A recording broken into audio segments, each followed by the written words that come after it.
Good morning, everybody. It is Connor. We are back here with another episode on the channel. We're back here with another 3 things that we learned, and it's going to be a pretty poignant one, to be quite honest with you. Things that we've got to talk about, things that we've got to discuss. Before we get into it, do me a favour, everybody. Please like the channel. We're trying to get it to that next level at this moment in time. We're trying to introduce some bits in the summer that I think you guys will really enjoy as well. Some sort of like journalistic standards and all this sort of stuff, which is going to try bring a new vibe to the channel as well.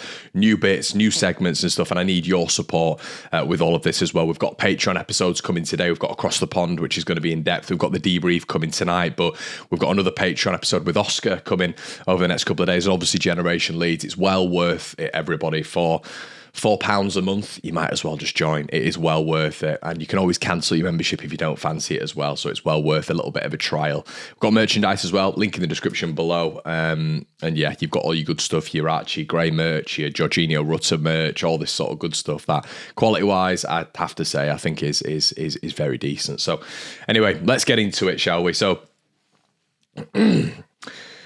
oh dear. So what did we learn ultimately? I mean, I'm going to try focus on just 3 things. I'm going to try just think about like a general synopsis really of what we know and what we're learning right now. So Daniel Farke, he's confusing me at the minute, and I'm questioning a few bits about him, and maybe you can question at this moment in time his development as a coach, his ability to adapt. I think he's struggling right now to do that. He, at the end of the game, was complaining about the 3 minutes added on, which I completely understand with.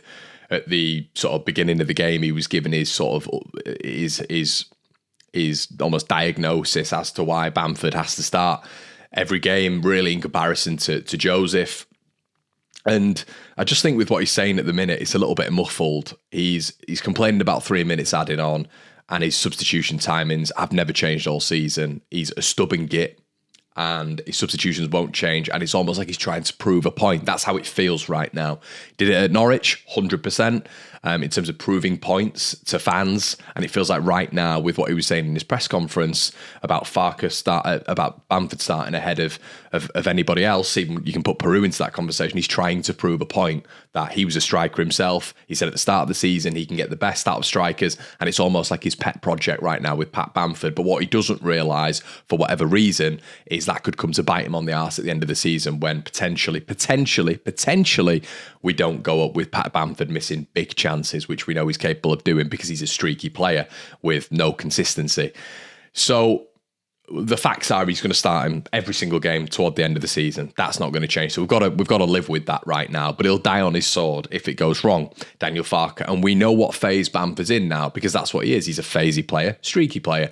He's in the phase now that we've seen multiple times in the Premier League, even in championship campaigns, where he's not feeling himself. He's not confident whatsoever. So he's not in a good vein of form now towards the back end of the season that you want from your marksman.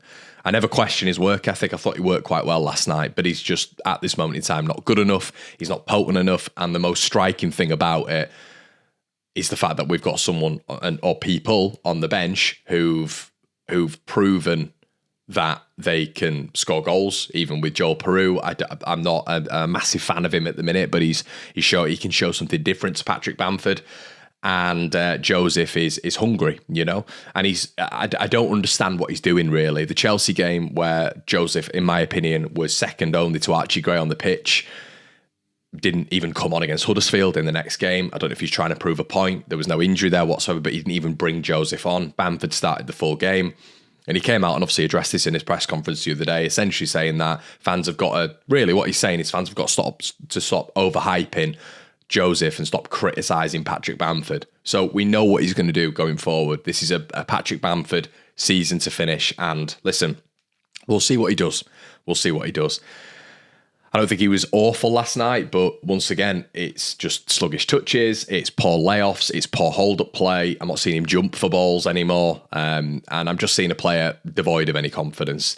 The referee was hideous, but I'm not going to look at the ref too much because, yeah, we were denied penalties and all this sort of stuff, but I'm just trying to talk about the overall play here. Excuse me. And not just try focus on, you know, the referee and things that we can't really control, because we know what the officials are like in this division as well. But it feels like right now the team are struggling with the pressure. That's how it feels. And I mentioned last night about it fizzling out. It does feel like that right now. And listen, every other team has shown gaps. You've seen Ipswich shown gaps. You've seen Leicester show gaps. But now it's, 5 points in 12 for this Leeds United side when we've been dominating most games. We've been looking good. We've been breaking through. But I also think that the build-up play has been a problem from the get-go. I think it's been a problem from the get-go. And ultimately, you've seen Chris Somerville and Jorginho Rutter essentially just get the mark of success when it's come to just doing those individual things which have seen Leeds up the pitch and have created moments of magic this season. Hence why both have been just vital for Leeds' build-up play and us, doing things in the offensive third. Right now, it feels like because other players are off colour, it is so strikingly obvious that those two are just imperative and have to perform week in, week out. I didn't agree whatsoever with the criticism of Somerville last night. I thought, at least at points, he's trying to go at the fullback, Try Hume, I should say. He was at least trying to go at him and trying to get things going. But listen, it just wasn't happening. The amount Daniel Farke post-game was talking about set pieces. He wanted us to score from set pieces. Daniel, we don't score from set pieces. What are you working at in the training ground? Who's on the set pieces? Sometimes it's Somerville, sometimes it's Gruev, sometimes it's Firpo, sometimes it's Dan James. What are you working on as a coach in training? Because you're not getting the best out of our set pieces whatsoever, yet you're complaining about it after the game. Our only person in the area who seems to compete is Joe Rodon. Yet we do have physical players in the box, Ethan Ampadu, Pat Bamford. If you're looking at it when it comes to height, he talks about him being skinny and rangy. Why is he not doing more in the box? Is it his positioning? Is it where he's taking up his starting point? Is it his aggression when it comes to set pieces? Bamford's 6'2". I never see him getting anywhere near balls from set pieces. So what are we doing? Is it the flight of the ball, the whip of the ball? So, he's talking after the post, he's talking post-match, and it's a bit confusing to me because he's complaining about minutes added on, but he puts substitutes on at ridiculous times consistently. And then what he's talking about, again, is set pieces. We had about 15 set pieces last night. We didn't do anything from any of them. We didn't look dangerous once. So that's on the coach and the coaching staff. Do something about it. But we've seen throughout the season when Leeds have been meek and mild from set pieces, which is backed up by data, we're third bottom in the division for set pieces. Actually, we're second bottom for set pieces. I'm really struggling to see what he's complaining about there because that should be done on the training pitch. We should have a methodical way of doing maybe 3 plans on corners, short corners, whip ball to the near post, long ball to the far post, and work on that. But we don't do that, so I don't know what he's talking about there. So yeah, we've got direct replacements which can make the game infinitely better for Bamford and Dan James. You've got players on the bench who can come on and create something different. And I think if they're on the bench, then they're fit to play. Okay, we all know, we've spoken about it earlier on, that every player right now is carrying niggles. We all know that. Every player, every footballer will tell you that they carry niggles until the end of the season from about the halfway point. It's a general footballer thing. So they're all carrying niggles right now. But if they're on the bench, they're fit to play. That's why you put players on the bench. You don't put players on the bench who are not fit to play. It just makes absolutely no sense. But we are seeing just a ridiculous amount of minutes given to certain personnel, which once again is backed by data. It's either second or third worst in the division when it comes to minutes handed to substitutes, which is also reflected in the amount of impact the substitutes are having with goals and assists, which is not enough when it comes to a top 3 side. And what Daniel Farke has is the opportunity when there is no change at halftime, when you see us going in poorly at halftime, change it. But he never does. He put Connor Roberts at halftime on in the last game, which was really, really odd. He's not done that before. So I thought Glenn Kamara might have had a bit of an illness, which I put that to. But the game's not changed. Okay, Sunderland are in a mid-block. It hasn't changed. They're shifting over with us because we're moving the ball really slowly and within a 5 to 7 yard radius between the men. We don't take risks on the ball whatsoever. And we'll get onto the midfield in just a little bit, but we don't take risks unless it's Jorginho Rutter in the final third or Chris Somerville in the final third. So we are predictable. And Sunderland were able to move over with us as a unit, and it was the exact same game at the Stadium of Light. They were just a little bit more potent with their counter-attacks. They had counter-attacks in the first half. Jack Clark probably should have scored a couple of them. Those counter-attacks were there for Sunderland. Those counter-attacks were there for Coventry. Those counter-attacks were there for Watford, even though Watford for a lot of the game were actually dominating the ball. Those counter-attacks were there for Hull City. So there's a pattern here, but he doesn't seem to adapt. He doesn't seem to encourage his side to play a different way, to utilise the long ball. He doesn't seem to adapt when it comes to putting the substitutes on at the right time to influence the game. But then he'll complain after the game about the minutes added on.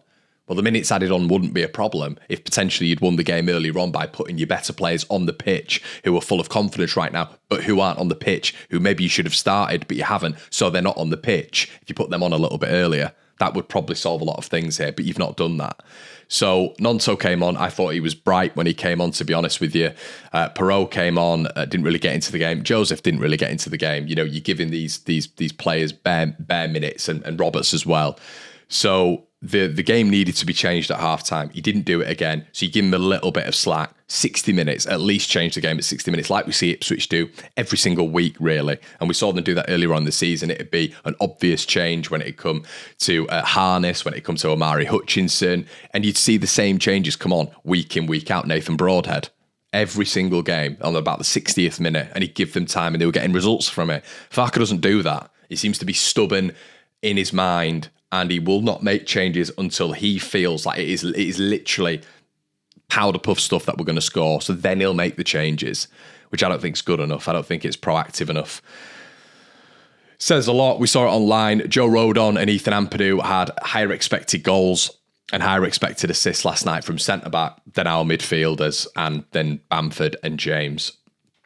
So James is doing, people were saying that we're going to the left-hand side quite a bit during the game, but every time Dan James gets the ball, he hits the first man or he can't connect any sort of pass. So if you're a Leeds United player, who would you rather go down for build-up, Chris Somerville or Dan James? I'll be going down Chris Somerville every time. So I'm not going to blame them for that, because I think the variation when it gets to Dan James in the past 3 games, he's been woeful. He can't cross a ball, couldn't cross a road at the minute.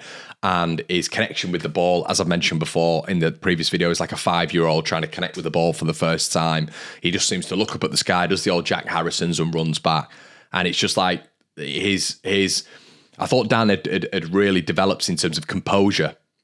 And he seems to have reverted back to type where he's got no composure and he's just completely erratic when he's on the ball. So I think when Leeds United go down Somerville's side, I completely understand it, because you want to keep hold of the ball and actually create something. But that then forces Chris Somerville every single time to try and create something. And let's not, we're all talking about age. We're all talking about experience. We're relying on Rutter and Somerville, who are still kids to do everything.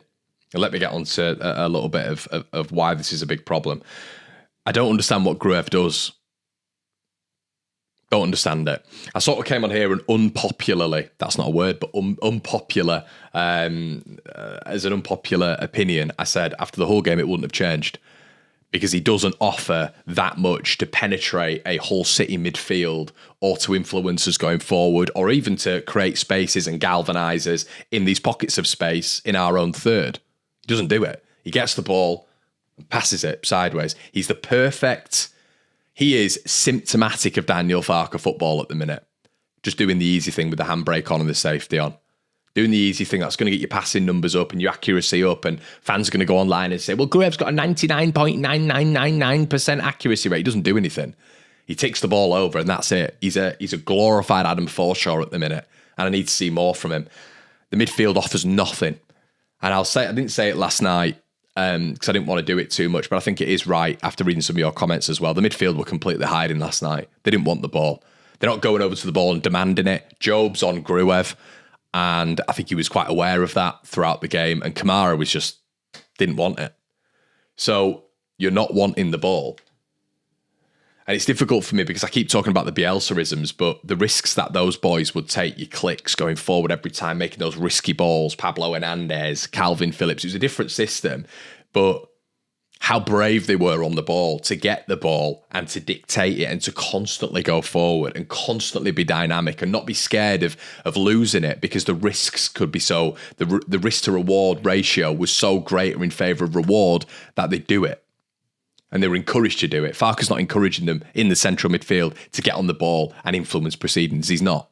Because they'd be doing it, or they'd be getting told off for doing what they're doing consistently. But they're doing what they're doing consistently because they're not being told off. So how's that ever going to come to fruition? The midfield for Leeds United have hid for 4 games. And that includes Gruev, and obviously that includes Kamara, which then means that Rutter and Somerville have to drop deep to get the ball, have to bring the ball into the final third, and it's all on them. So they're the attackers, they're the attacking mids, they're the left wing and the right wing, they're the strikers, because they're the ones putting the ball in the back of the net or doing stuff like that at the minute Bamford's not performing. They are everything within this Leeds United side at this moment in time. And when you've got Joe Rodon and when you've got Ethan Ampadu having higher expected goals and assists, then one of your wingers, your strikers, and your central midfielders, it's embarrassing. It really is. You look at Gabi Sarr at Norwich, who's a defensive midfielder, but he's encouraged to play. He's also encouraged to get forward. 11 goals and 11 assists. How many goals have our midfielders got? Gruev, no. Kamara, no. Archie, even no. If you're putting him in that bracket. Ampadu has got what, they get a goal at Peterborough, but he's been playing defence. It's nowhere near good enough. So yeah, I think it looks not good at the minute and things drastically need to change. And we're going to be back for a debrief tonight where I presume it's going to be quite a spicy one. Guys, I'll see you later on. It's been an absolute pleasure. Cheers.